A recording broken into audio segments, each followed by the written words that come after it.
খুব ইম্পৰ্টেণ্ট বিষয় এটা 1952 কাৰ্বি আংলং তেতিয়া মিকিৰ হিলছ বুলি কৈছিলে এনচিলছ অট'নমাছ কাউন্সিল এতিয়া ডিমা হাছাও 1952 দিয়াৰ পাছতো এই বিটিআৰৰ জনগণে 40 বছৰ সংগ্ৰাম কৰিলে আৰু 40 বছৰ সংগ্ৰাম কৰি 2003 চনত 6 শিডিউল আকৌ ইয়াত হ'ল আৰু এতিয়া আপুনি যদি লক্ষ্য কৰে মিচিং ৰাভা আৰু টিৱা অট'নমাছ কাউন্সিল এৰিয়াৰ মানুহে 6 শিডিউল সাংবিধানিক স্বীকৃতি পাব লাগে বুলি ডিমান্ড কৰি অসম চৰকাৰক মই ধন্যবাদ জ্ঞাপন কৰিছো এই ডিমান্ডটো এতিয়াও ৰেলিভেন্ট বুলি ভাবি কেন্দ্ৰীয় চৰকাৰলৈ অসম চৰকাৰৰ ট্ৰাইবেল এফেয়াৰ্ছ মিনিষ্টাৰে বা মিনিষ্ট্ৰীয়ে কেন্দ্ৰ চৰকাৰলৈ প্ৰেৰণ কৰিছে তাৰ কাৰণে এই সলিউশনৰ কাৰণে সাংবিধানিক স্বীকৃতিৰ কাৰণে প্ৰেৰণ কৰিছে তাৰ কাৰণে মই অসম চৰকাৰৰ মাননীয় মুখ্যমন্ত্ৰী আৰু ট্ৰাইবেল মন্ত্ৰী মই ধন্যবাদ জ্ঞাপন কৰিছো সো এতিয়া প্ৰশ্নটো হ'ল after 73 years why is it still relevant মই না যেতিয়া আপোনাৰ কনস্টিটিউয়েন্ট এসেম্বলি যেতিয়া ডিসকাশন হৈ আছিল আপোনাৰ বিফোৰ ইন্ডিপেন্ডেন্স আৰু এই আইডিয়া 6 শিডিউল আইডিয়াটো কৰ পাইলে কোনে দিলে অসমৰ জনগণে নিজে নিজে ট্ৰাইবেল সকলে নিজে নিজে বনাই লোৱা আইডিয়া 6 শিডিউল নে কোনে বনাইছে এইটো স্বাধীনতাৰ আগতে হৈছে আইডিয়াটো কনসেপ্ট হৈছে what was this idea and why is it still relevant অধ্যক্ষ মহোদয় মই বি.আৰ. আম্বেদকাৰৰ আমাৰ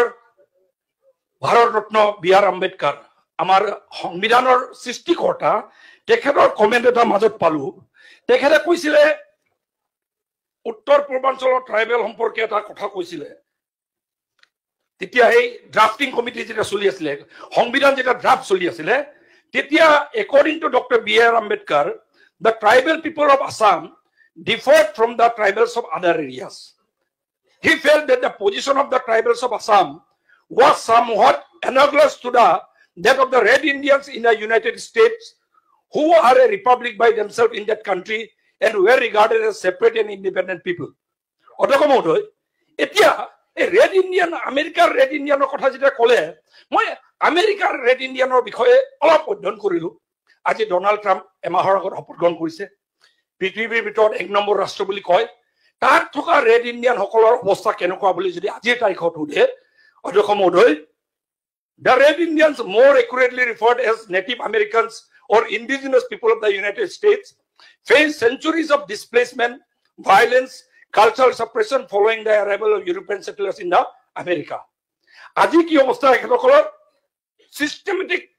systematically disseminate কৰা হল আৰু আজি কি অৱস্থা বুলি ক'লে আজিৰ তাৰিখৰ ৰিপৰ্টটো হ'ল today the Native Americans continue to preserve their culture tradition while facing challenges like poverty health disparities land dispute many tribes have received political and economic autonomy সরকারের ভিতরে পাইছে কিন্তু however historical injustice still impact indigenous community leading to ongoing struggles for rights and recognition আজিও America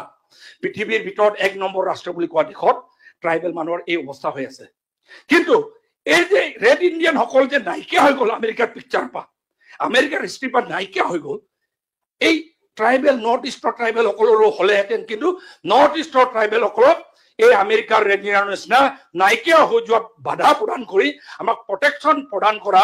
মূল ব্যক্তি কোন বুলি যদি কয় কোনে 6 শিডিউলৰ আইডিয়াটো প্ৰথম উদ্ভাৱন কৰিলে বুলি যদি কয় এইটো আপোনাৰ কনস্টিটিউয়েন্ট এসেম্বলিত ড্ৰাফটিং কমিটিৰ কনস্টিটিউশন সংবিধান ড্ৰাফটিং কমিটিৰ মূল সৃষ্টিকৰ্তা ডক্টৰ বি.আৰ. আম্বেদকাৰ ভাৰত ৰত্ন আৰু ভাৰত ৰত্ন গোপীনাথ বৰদলৈ আমাৰ প্ৰথমজন মুখ্যমন্ত্ৰী তেখেত চেয়াৰম্যান আছিলে এই আমাৰ কমিটিটোৰ আৰু তেখেতৰ দুজনৰ নেতৃত্বত 6 শিডিউল আইডিয়াটো উদ্ভাৱন হ'ল আৰু এই আইডিয়া আপুনি ভাবি চাওক ইভেন আফটাৰ দ্য এই আপোনাৰ 75 বছৰ স্বাধীনতাৰ পাছতো এই আইডিয়া still relevant আৰু still why is it still relevant বৰক মহোদয়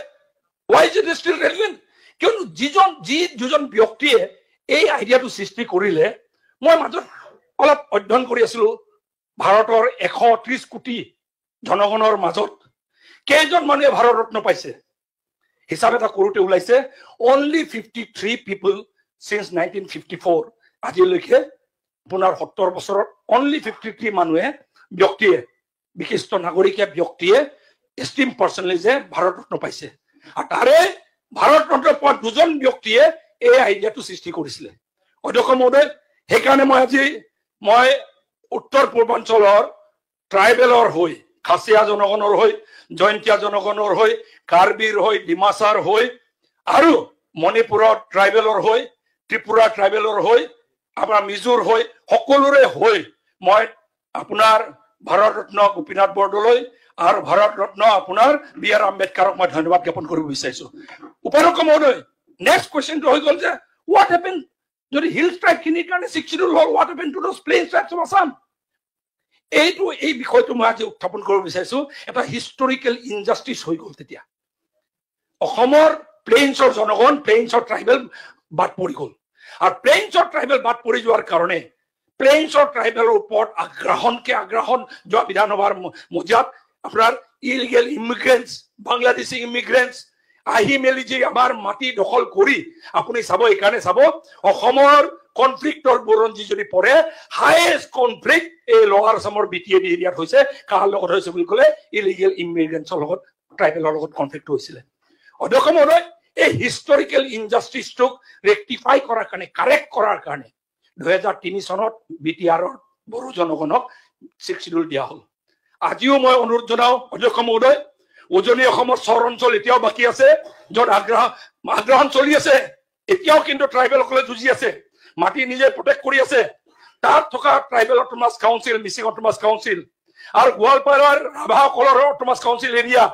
মধ্য অসমৰ তিৱাসকলৰ অট'নমাছ কাউন্সিল এৰিয়াৰ মাটি যদি বচাব লাগে আৰু এখেতসকলক যদি এই ৰেড ইণ্ডিয়ানৰ অস্তিত্ব হেৰুৱাৰ কাৰণে যে বচাব লাগে তেখেতসকলক যদি ৰক্ষা কৰি ৰাখিব লাগে